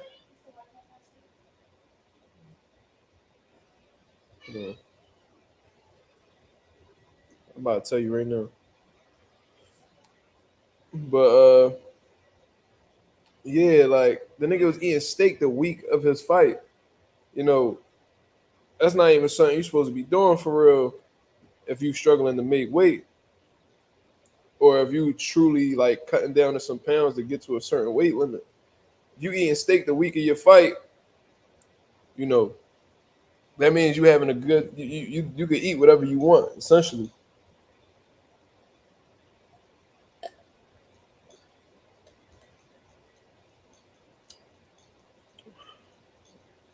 Yeah, Bob did. Bob.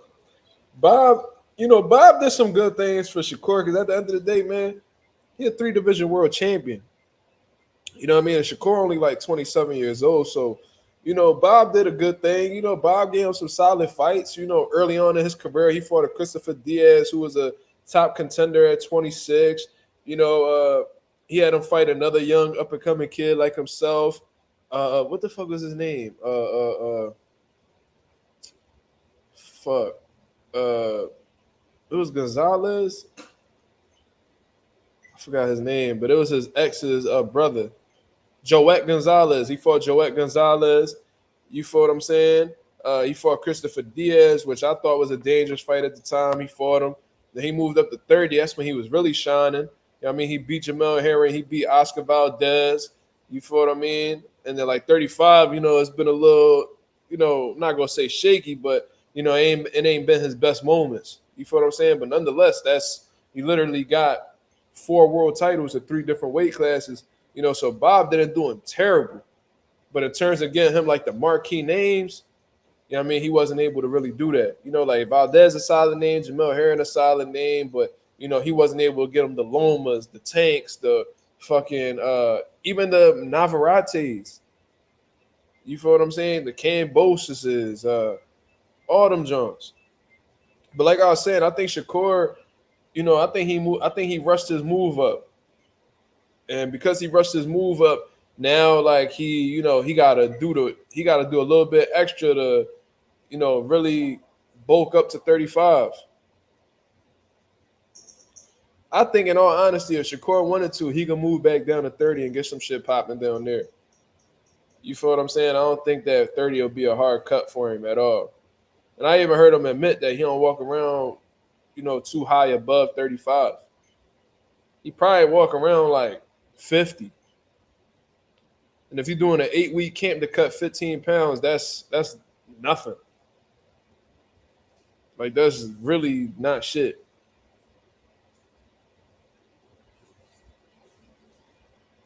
That's fucking like less than 2 pounds a week.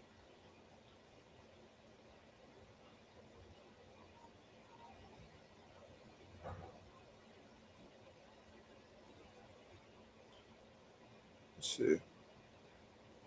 But shout out to everybody that's in the building. Let me check the likes, man. Let me check the likes. Let me see where the likes is at. Let me see where the likes is at. We got 29 people watching with 22 likes. Come on, man. Let's get these likes up, people. Let's get it popping. Let's get it popping. I'm actually sending the link up here if anybody want to come through and chop it up with your dog.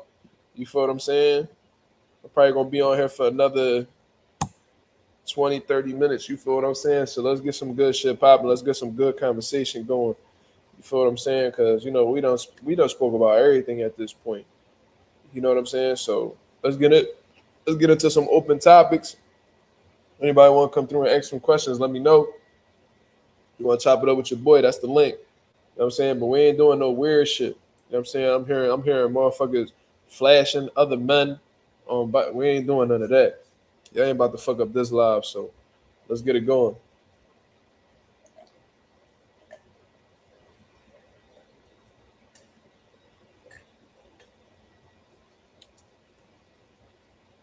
Shakur needs his speed and athleticism. He's not a power puncher.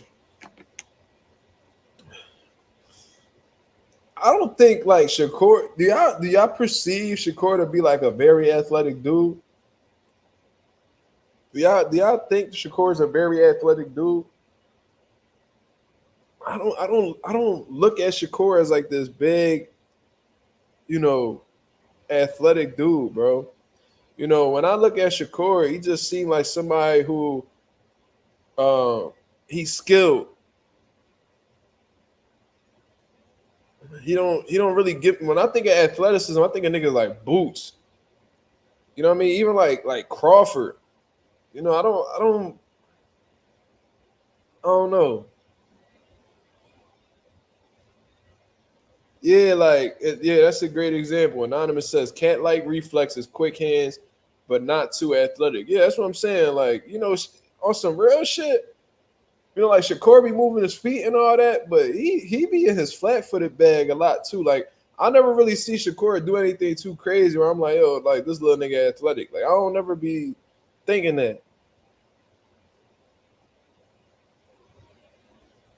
Yeah, he definitely got sharp eyes though. He got some really good reflexes. He make niggas miss by like a centimeter. Yeah, he not explosive neither. Shakur definitely not explosive. Even when I see him let his hands go and like he be trying to punch with bad intentions, I still don't really see that explosiveness neither. You know what I'm saying? Who I got? Usyk Fury too. Shit, man. I don't know. I feel like Fury, for some reason, Fury is very calm and cool about this rematch. And I just feel like he got something up his sleeve, bro. You know what I'm saying?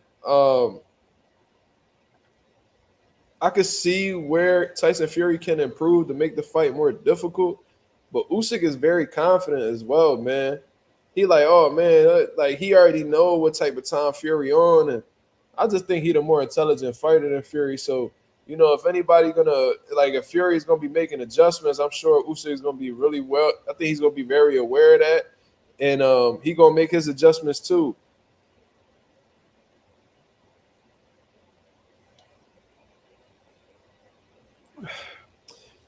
That's a great question right here. Anonymous really asking some great questions today. Uh, do y'all think Shakur has a mean streak or a clutch gene? Shakur has a mean streak, but it's only with certain niggas. It's a selective mean streak, and this is what I mean. We've seen it in Shakur's fights. If he feel like you ain't got nothing for him, or he feel like he ain't got nothing to really respect in terms of your power, then he gonna fuck you up. He gonna show that dog. He gonna show that mean streak like he did with Valdez. You know what I mean? Like he did with Jamel Herring. He showed that dog. That was some of his best performances. But when he feels something that he don't like, when he feel a certain type of punching power, Yoshino too, Blunt Sports Facts. But when he feel a little bit of power, or he feel like there's something that you got that's disturbing to him, that he's not gonna engage in that mean streak. That's when he gets into his safety first bag. Ain't nothing wrong with it. He winning, right?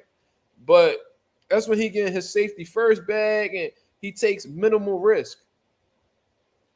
You feel what I'm saying? He was hurt versus Santos though. Well, he wasn't hurt versus Nakatila. Was he hurt against Nakatila? Was there something going on with him that I didn't know about?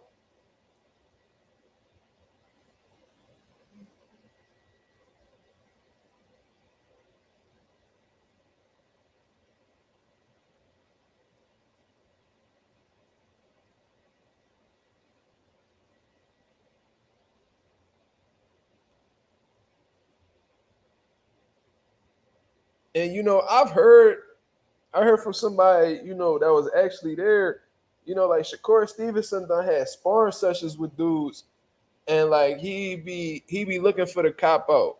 You know what I'm saying? Like, I'm gonna tell you guys, fuck it. I don't give a fuck. I mean, I ain't gonna say who told me, so it is what it is. Shakur was sparring at Bosie's, right? And I'm not gonna say who he sparred neither. So I'm gonna just keep this shit as vague, like with the least amount of detail as possible. He was sparring some dude, right? The dude was, I think he was a little bit bigger than Shakur, but it wasn't like a crazy weight class difference. You know what I'm saying? And Shakur, they said prior to that, Shakur was beating up on this young amateur dude. Well, this young pro who probably only got like 2-3 fights. He from Philly as well. So after that, they switched sparring partners or whatever. He got in there with this Dominican kid. Fuck, I shouldn't have said that. All right, whatever. Still ain't gonna tell you shit. So he got in there sparring the dude. and like I guess he felt something he didn't like, or he ain't like the type of time dude was on, and he was like, damn dude, yo, how big is you, man? Like, what, this nigga big as fuck. Then like, and he like talking shit the whole time, and the whole time he just trying to keep boy up off him. You know what I'm saying? Like the same shit he did with Edwin De Los Santos. You feel what I'm saying? This was way before the Edwin De Los Santos fight. No, was it? I think it was. Was it after? I don't know. I'll let y'all know with that. But Shakur, like he be looking, he be trying to cop out, bro. When shit be getting hot in there with him, like it ain't like he gonna run out the ring, but he ain't even about to give you, like, you know what I mean, the opportunity to do anything to him. You know what I'm saying? Like he ain't taking no risk. He on flight mode. You feel me? And that's just what I had heard about him. So that's just the type of nigga he is. Like if he sense that you soft, or you ain't got shit for him, and you ain't got nothing, no power to worry about, then he gonna come, he gonna fuck you up. But if the opposite is true, you know what I mean? He ain't taking no chances with you, bro. I ain't even gonna say Turkey in his system, because it's like Shakur will fight niggas. You know what I'm saying? Like he ain't ducking nobody, but at the same time, like he ain't about to he not about to be no fool for nobody. You know what I mean? Because like let's say like Devin Haney, for example. Devin Haney be taking risks, bro. You know what I'm saying? Like you Devin Haney would take a risk. Like he'll try his hand, he'll roll the dice. Shakur, nah, he ain't doing none of that. Shakur not taking no risk for nobody.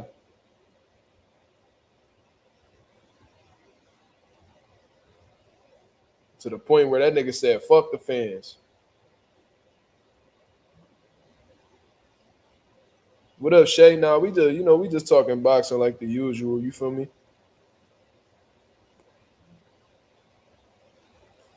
Devin definitely got heart. Anybody who say anything else, them niggas just haters.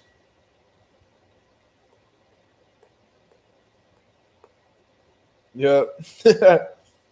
That nigga Shakur spider senses be tingling and be like, oh no, we ain't doing none of that. Catch this jab, nigga. That's all you getting from me.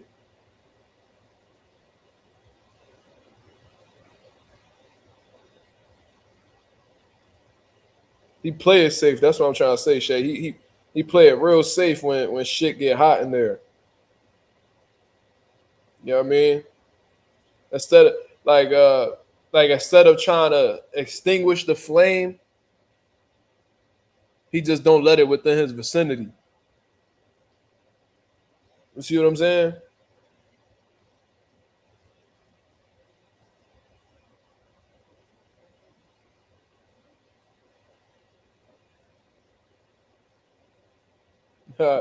J Cash said, I'm watching the Lakers game on mute and listening to y'all talk that talk. Salute to my boy J Cash. Blunt Sports says Cepeda gonna let us know what he really about at 35. I mean, yeah, because Cepeda that type dude, bro. He don't stop letting his hands go. He don't stop punching. You feel what I'm saying? But I don't know. Tevin Farmer out here talking about how Cepeda not gonna make it to Shakur. Now I disagree, but Tevin locked in. He focused, dog. He got some top trainers over there helping him out. He know he had a crossroads, so he really putting his everything into this camp. You know what I'm saying? And Greg had asked Shakur, he was like, yo, what if Tev beats Cepeda? He's like, he not. So Shakur's under the impression that, Cepeda going beat Tev. And I think the same thing. You know what I mean? If this was like a defense contest, Tev beating a lot of niggas. He one of the best defensive fighters in the game, if we being honest, especially when Tev on point. It's really hard to hit that nigga. But the problem is his offense don't match his defense.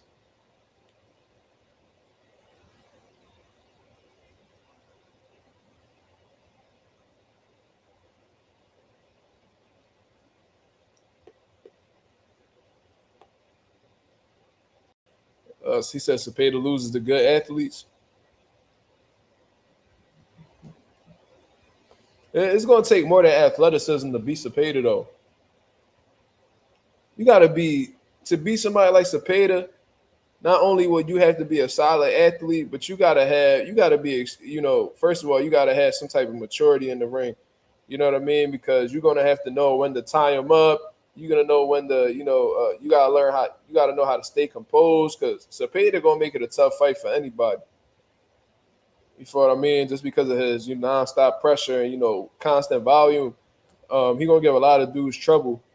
But besides being an athlete or an elite athlete, whatever you said, a good athlete, you know what I mean? You're gonna have to have some type of intelligence as well, some boxing ability, some IQ. You know what I'm saying?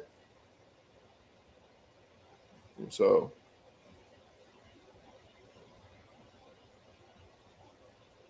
I think Cepeda gonna outwork Tevin.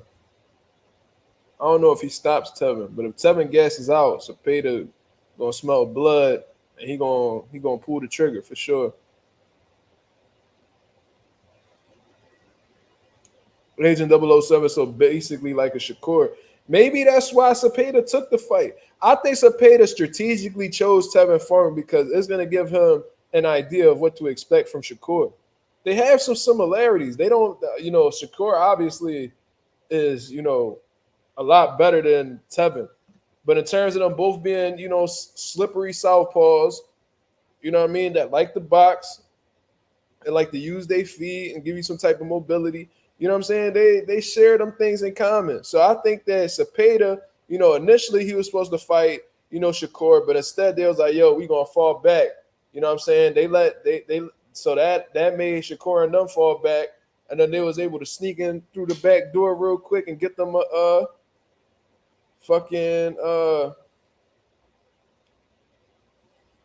get them like a little, tune-up fight. I don't know if Tevin is considered a tune-up, but just to get them a stay busy fight that'll get them ready for Shakur. It kind of reminded me of when Canelo fought Chavez Jr. before Triple G. And the reason why I think he chose that because he was under the impression that Chavez Jr. and Triple G had some similarities in terms of like being bigger, walk 'em down type fighters who were strong. You know what I'm saying? I think that Canelo chose him strategically to get an idea of what to expect from Triple G. I think that Cepeda's doing the same thing. I think Cepeda's facing Tevin Farm not because he has to, but because with him understanding he's going to face Shakur Stevenson next, Tevin is probably the closest thing in terms of style slash similarities to Shakur Stevenson.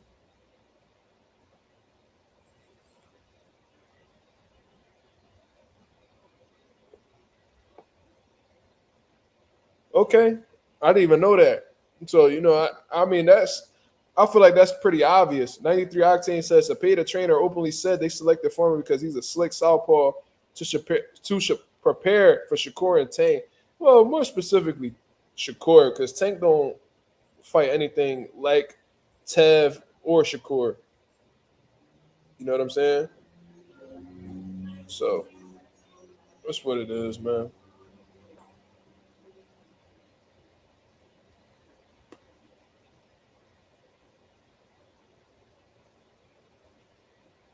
Shay says if Boost go up to fight Virgil, does that mean he not trying to get all the belts at 47? Well, Shay, you know that Boost wants to get all the belts at 47, but if the other champions aren't cooperating, then where does that leave Boost? You know what I mean? It leaves Boost in a position where he might have to go up to fight Virgil.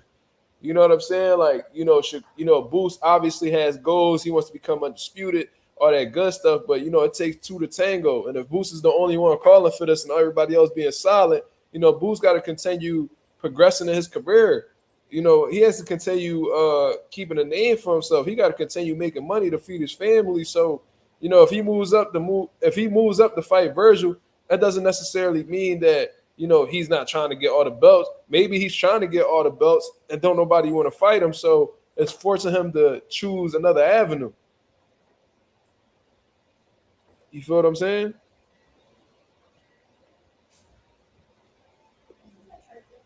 Yeah. Sorry.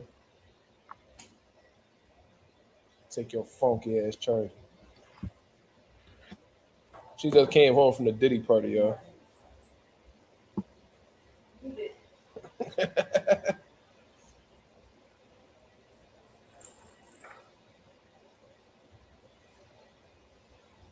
What you mean you lost $100? Peaceful, what you lost $100 on? G-Bo, shout out to the boy G-Bo in the building. I think that's the first comment I seen from you today. He said, how does Cepeda beat Shakur? I can't see it. Shakur by decision. Well, I agree with you, brother. I think Shakur outboxes Cepeda. You know what I'm saying? I think that he'll just I think his movement, you know what I mean? His unwillingness to sit there and trade with Cepeda will make Cepeda miss a lot. I think that, Shakur will easily outpoint. Not easily. I think Shakur will outpoint him, though. But in terms of how the way Cepeda beat Shakur, he got to make it an ugly fight, man. Like, he can't give Shakur no room to breathe. So, Cepeda's definitely going to have to work on cutting off that ring. You know what I mean? He's going to have to learn to keep Shakur against them ropes. You know what I'm saying? And nonstop letting his hands go, bro. He going to have to dig in his Orlando Salido, Marcos Maidana bag if he got one. And, he gotta put Shakur in a situation where he can't fight his fight. You know what I'm saying? He's going to have to make Shakur fight him off. He's going to have to put Shakur in a situation where he has no other choice but to trade blows with him. And the more 50-50 exchanges he gets with Shakur, the better, his chances look. You know what I'm saying? So Cepeda got to be, he got to keep the volume going. He got to keep the high output going. He got to keep that aggression. You know what I'm saying? He got to be in tip-top shape to let his hands go consistently for 12 rounds. Because one thing I do know is that Shakur is not going to be able to match volume with Cepeda. You know what I'm saying? So what Shakur is going to have to do is attempt to neutralize Cepeda's volume. And most likely he's going to do that by utilizing his movement. You know what I'm saying? Using the whole ring, you know what I mean? Pot shotting him, you know what I'm saying? Moving, getting in his, his Floyd bag. You feel me? And that's the only way he's going to be able to neutralize that, because ain't no way he's going to sit in front of Cepeda, you know what I'm saying, and just pick him off and not get caught in the flames. You know what I'm saying? So he definitely going to have to use his movement.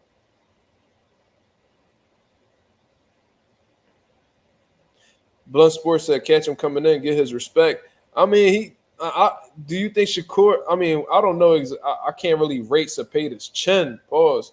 But do you think that Shakur has the power necessary to get a Cepeda's respect? That's something that we'll have to see in the fight, in all honesty. We'll see. I don't know. I got to see exactly what Shakur's game plan is. But knowing how Shakur is, I don't think he's going to take many chances with Cepeda, bro. I think he's going to play it safe. And I think he gonna outbox him the coach to a unanimous decision. That's just what I think. Okay, Shay says he think he does. You think he has the power to get Cepeda's respect? Okay, that's good to know. That's good to know.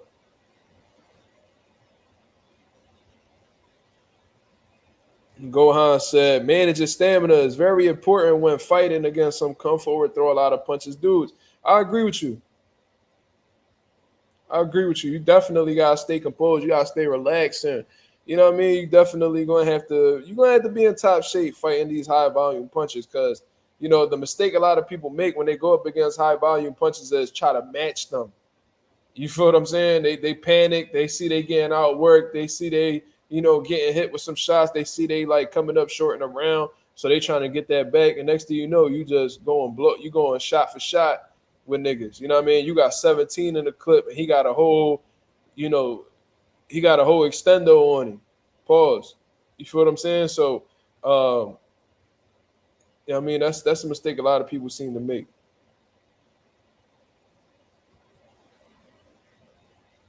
Blunt said, I don't know. People don't really walk through his punches for real. Okay, so we'll see. We'll see. It's a great fight. That's all I'm saying. You know what I'm saying? And if Shakur wants to get rid of that stigma that, he can't deal with, he's scared of big punchers, or, all this other shit, bro, that he's a scary fighter, then, he's going to have to put on an impressive showing against Cepeda, because Cepeda's, one of the top, if not the top contender at 135 pounds right now. You know what I'm saying? But I'll tell you this, for Cepeda to be successful, he got to make Shakur fight a fight that, is ultimately his last resort. Shakur likes to box. He likes to stay defensive and, not really take any chances. Cepeda's going to have to cut that ring off, you know what I mean? Catch him on the ropes and let his hands go and put him in a situation where his back is against the wall and he has no other choice but to fight Cepeda up off of him. You feel what I'm saying? So that's how he gonna have to do it. He gonna, like I said, he gonna have to get in his Marcos Maidana, Orlando Salido bag, if he got one. You know what I mean? If you can make it dirty, shit, make it dirty. Make Shakur extremely uncomfortable, bro.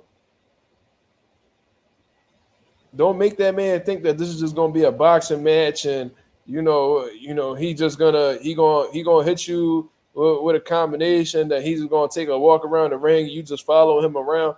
Nah, you gotta really, really make this shit a tough fight for him.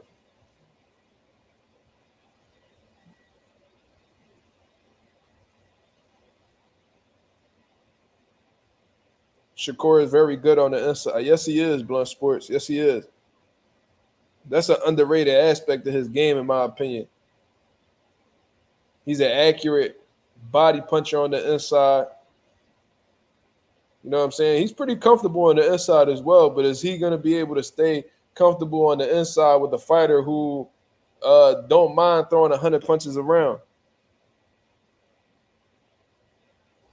Can he really afford to stay flat-footed against a guy who has nonstop volume like Cepeda? I think he's going to have to use his legs, man. I think he's going to have to use his legs. Cepeda will need roughhouse tactics. Yes. Those roughhouse tactics might work.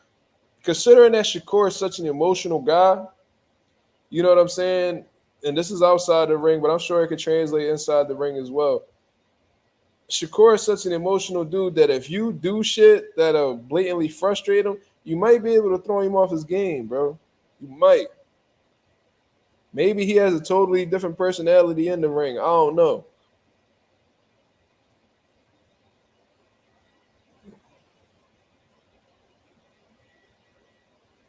I mean, yeah, Shakur could get in his, pretty boy Floyd, Diego Corrales bag where, he just stab into the body, you know what I mean? Just breaking them down, just wearing away at his gas tank, and then you just start bringing shit over the top. There's ways to, there's more than one way to,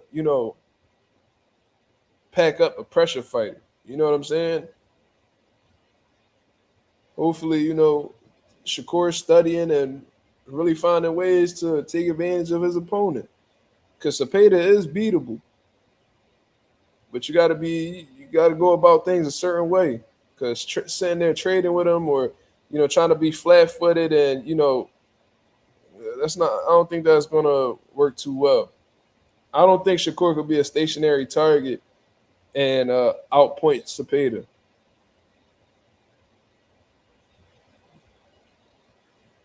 Body work, a jab, movement, and turning them. Yep.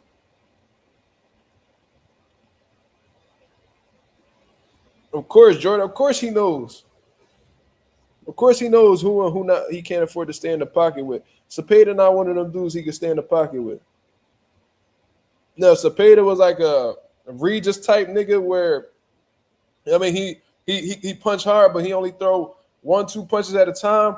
That Shakur could pick that off all day and stay in the pocket. Like with a nigga like Regis, Shakur could sit in the pocket with him and just pick him off and just make him look dumb. But somebody like Cepeda who really let them bitches go, nah. We ain't about to stand there in front of a Uzi.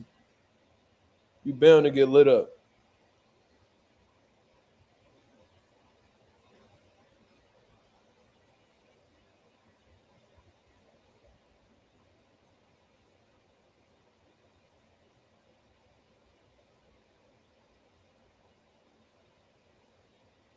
Shay said Shakur won a unanimous decision. I agree. But he got to go about shit a certain way. But Shakur an intelligent dude. He know what he got to do in there. Be a good test to get ready for the Tank fight. Mm-hmm. Even though Tank a little bit different. I mean, he really nothing like Cepeda.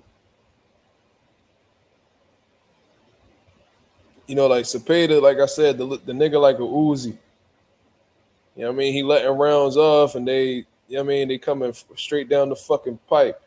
Hot and ready like Little Caesars. You know what I'm saying? And he throwing he got a whole lot of them bitches. Shakur, Tank on the other hand, the nigga like you know those what was that shit? The motherfucking grenade launchers. You know what I mean? He probably shooting one at a time, but if them one of them bitches detonate on you, it's over. Yeah, Tank like a yeah. Mm-hmm. Tank is a shotgun. That's a fact. I agree.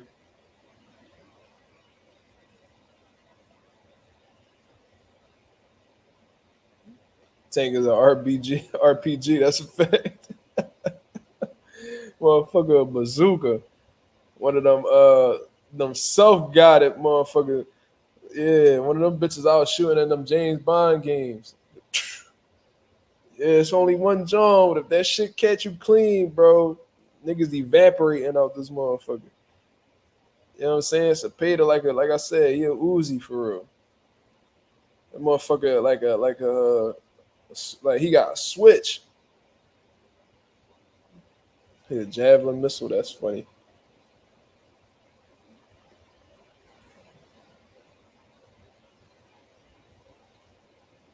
Jordan, shout out to my boy Jordan, who's actually, preparing to make his pro debut. I've been watching him. I mean, he definitely locked in. He said, yeah, man, unless he wanted to match his output, there's going to be a bad situation if the feet not moving like they should. Yeah, I don't think Shakur's style built to, match Cepeda's output. You know what I mean? Like there's certain, there's guys who could willingly punch that much, but then there's people that train a specific way where, you know what I mean, they ain't gotta throw that many punches to be effective.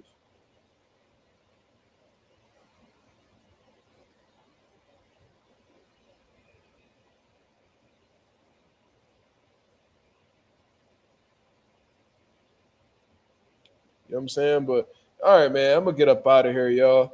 I appreciate everybody that came through on the live and chopped it up with your boy, man. We had some great conversations today. No drama in the chat neither, man. So that's definitely a plus. I guess we got rid of the right motherfuckers.